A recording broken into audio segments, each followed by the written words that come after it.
नमस्कार, मी डॉक्टर अदिती कुंटेपत्की। आज आपण हाय रिस्क प्रेग्नन्सी या विषयावर माहिती घेणार आहोत। हाय रिस्क प्रेग्नन्सी हे 4 गटांमध्ये विभागले आहे।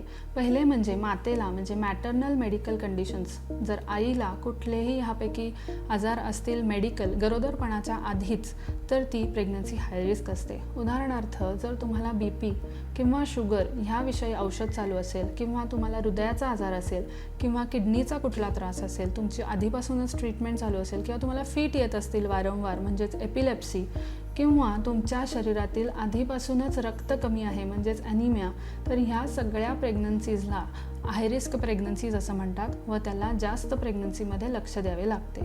त्याचबरोबरीने काही ऑब्स्टेटिक कॉम्प्लिकेशन्स असतात, म्हणजेच आधीचे तुमचे 1, 2 किंवा 3 सीझर झालेले आहेत, आधी तुम्हाला प्रीटर्म किंवा प्रीमॅच्युअर डिलिव्हरी झालेली आहे किंवा आधीच्या खेपेला बाळाचे ठोके बंद झालेत किंवा तुम्हाला वारंवार प्रेग्नन्सी लॉसेस म्हणजे सारखे ॲबॉर्शन 3ऱ्या, 4थ्या, 5व्या महिन्यापर्यंत जर तुमची प्रेग्नन्सी सारखी फेल्युअर होत असेल तर ती हाय रिस्क तुमची आत्ताची प्रेग्नन्सी ही हाय रिस्क प्रेग्नन्सी असू शकते। त्याचबरोबरीने जर तुम्हाला ट्विन्स किंवा ट्रिपलेट्स म्हणजेच मल्टिपल प्रेग्नन्सी म्हणजेच जुळी किंवा तिळी बाळं असतील तर ती हाय रिस्क प्रेग्नन्सी आहे व त्या प्रेग्नन्सीमध्ये क्लोज मॉनिटरिंग म्हणजे वारंवार सोनोग्राफी किंवा वारंवार लक्ष द्यावे लागते।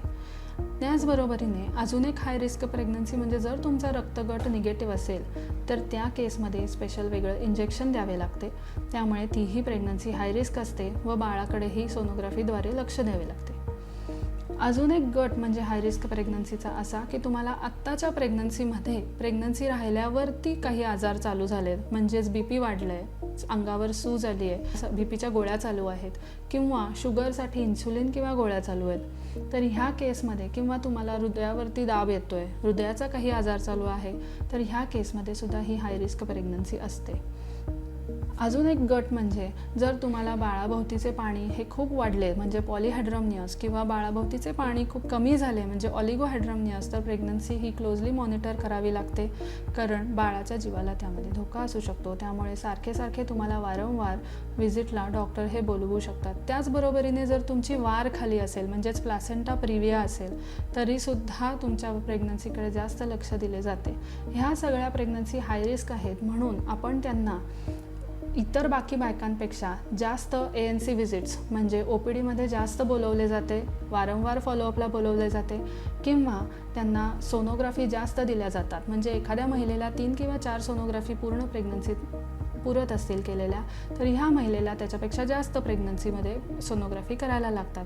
त्याचबरोबरीने 7व्या, 8व्या, 9व्या महिन्यात आपण NST म्हणजे बाळाच्या ठोक्याची पट्टी काढून वारंवार बाळाचे ठोके व्यवस्थित आहेत ना हे चेक करतो व ह्या प्रेग्नन्सीजमध्ये खूप वेळा डिलिव्हरी ही लवकर 8व्यात किंवा 9व्याच्या अगदी सुरुवातीला करायला लागू शकते व त्यासाठी व्यवस्थित प्लॅनिंग केलं जातं। अशा प्रेग्नन्सीजमध्ये कितीतरी वेळेला आपल्याला स्पेशलिस्ट लोकांचे रेफरन्सेस घ्यावे लागतात, जसं मेडिसिन, सर्जरी किंवा एंडोक्रायनॉलॉजिस्ट किंवा अजून कुठले नेफ्रॉलॉजिस्ट, तर त्या आपण स्पेशलिस्ट डॉक्टरांची मतं घेतो व त्यानुसार आपली प्रेग्नन्सीची लाईन ऑफ मॅनेजमेंट थोडी चेंज किंवा मॉडिफाय करतो।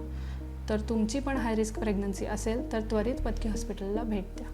धन्यवाद।